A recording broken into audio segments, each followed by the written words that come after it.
जय माँ बगलामुखी, जय श्री महाकाल।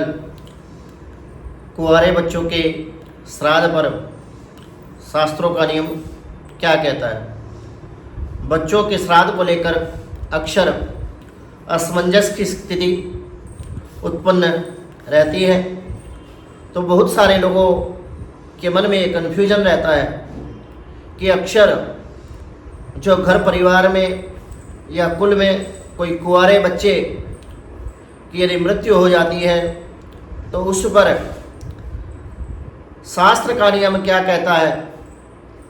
क्या कुंवारे बच्चे का श्राद्ध करना शास्त्रों के अनुसार उचित है या फिर नहीं। अक्सर यह ऊहा-पोह की स्थिति रहती है, उनका श्राद्ध किया जाता है या नहीं। यदि श्राद्ध होता है तो किस उम्र तक के बच्चों का श्राद्ध करना चाहिए। जिनका श्राद्ध नहीं हो सकता उनकी और कौन सी क्रियाएं की जा सकती हैं। इस संबंध से पहले तो यह जान लें कि बच्चों के श्राद्ध की प्रक्रिया में उम्र की भूमिका सबसे महत्वपूर्ण होती है।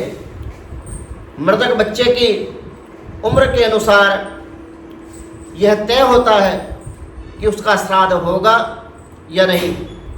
जिन बच्चों की आयु 2 वर्ष या उससे कम होती है उनका श्राद्ध या वार्षिकी तिथि का विधान नहीं होता।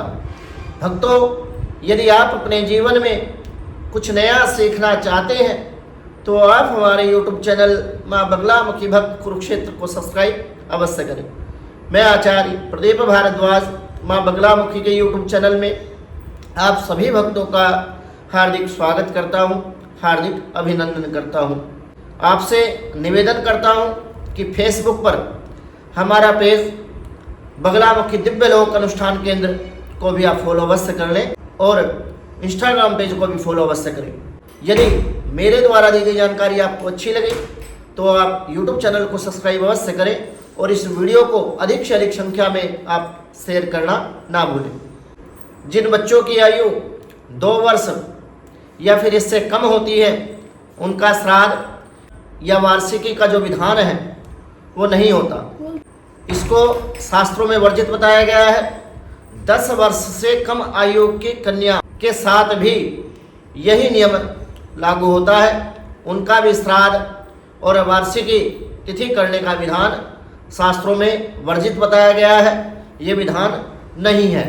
यदि बालक की आयु 6 वर्ष से अधिक है और कन्या की आयु 10 वर्ष से अधिक है, यदि कन्या की आयु 10 वर्ष तक की है तब इनका श्राद्ध तो नहीं किया जाता, परंतु उनकी मलिन खोड़सी क्रिया अवश्य की जाती है। मलिन खोड़सी मृत्यु के 10 दिन के भीतर मृत्यु उपरांत की जाने वाली क्रिया को कहा जाता है। त्रयोदशी पर किया जाता है बच्चों का श्राद्ध। 6 साल से कम उम्र के बच्चों का श्राद्ध आवश्यक नहीं है, ऐसा गरुड़ पुराण में बताया गया है। मृत बच्चों के श्राद्ध के लिए त्रयोदशी तिथि शास्त्रों में बताई गई है। वैसे तो पितृपक्ष में बच्चे के मृत्यु पर ही जो तिथि होती है उसी तिथि में श्राद्ध करने का नियम शास्त्रों में बताया गया है। उसी तिथि पर आपको श्राद्ध करना चाहिए। लेकिन यदि आपको तिथि ज्ञात ना हो, आपको उस तिथि का पता ना हो, आश्विन कृष्ण पक्ष की त्रयोदशी तिथि पर पूर्ण विधि विधान के द्वारा ये कार्य बच्चों का श्राद्ध और बच्चों के मृत आत्मा को प्राप्त होता है। आश्विन कृष्ण पक्ष की त्रयोदशी तिथि पर पूर्ण विधि विधान से किया गया श्राद्ध बच्चों के मृत आत्मा को प्राप्त होता है। इस साल यह तिथि 30 सितंबर 2024 सोमवार के दिन पड़ रही है। बच्चों के श्राद्ध को लेकर अक्सर लोगों में भ्रम बना रहता है कि किस उम्र तक के बच्चे का श्राद्ध करना चाहिए और किस उम्र के बच्चे का श्राद्ध नहीं करना चाहिए। इस बारे में ग्रंथों में बालक और कन्याओं के लिए अलग अलग स्थितियाँ और नियम बताए गए हैं। बच्चों के श्राद्ध से जुड़े महत्वपूर्ण बात, विद्वान और ग्रंथों के अनुसार जिन बालक की आयु 2 वर्ष या उससे कम होती है उनका श्राद्ध नहीं किया जाता। कन्याओं के साथ भी यही नियम लागू होता है, उनका भी श्राद्ध करने की मनाही है। यदि बालक और कन्या की उम्र 2 वर्ष से 6 वर्ष के बीच यदि है तो इनका श्राद्ध तो नहीं होता, परंतु मलिन खोड़सी क्रिया इनकी की जाती है। मलिन खोड़सी क्रिया मृत्यु से अंतिम संस्कार तक के समय की जाती है। इसके पश्चात जिन बालकों और कन्याओं की उम्र 6 वर्ष से ज़्यादा होती है, मृत्यु उपरांत उनका श्राद्ध की संपूर्ण क्रिया विधि विधान के साथ पूर्ण की जानी चाहिए। 10 साल से ज़्यादा उम्र की कन्याओं का पूर्ण विधि विधान से श्राद्ध किया जाना चाहिए। जिन कन्याओं का विवाह हो चुका है उनका श्राद्ध करने का अधिकार उनके ससुराल वालों को होता है, मायके के माता पिता को नहीं। वैसे किशोर हो चुके अविवाहित का श्राद्ध आश्विन कृष्ण पक्ष की पंचमी तिथि पर किया जाए, इसलिए इस पंचमी को कुंवारा पंचमी नाम से भी जाना जाता है। इसके अतिरिक्त जिन बालकों की आयु 6 वर्ष से ऊपर होती है उनके मृत्यु उपरांत श्राद्ध की संपूर्ण क्रियाएं विधि विधान के साथ संपन्न करनी चाहिए।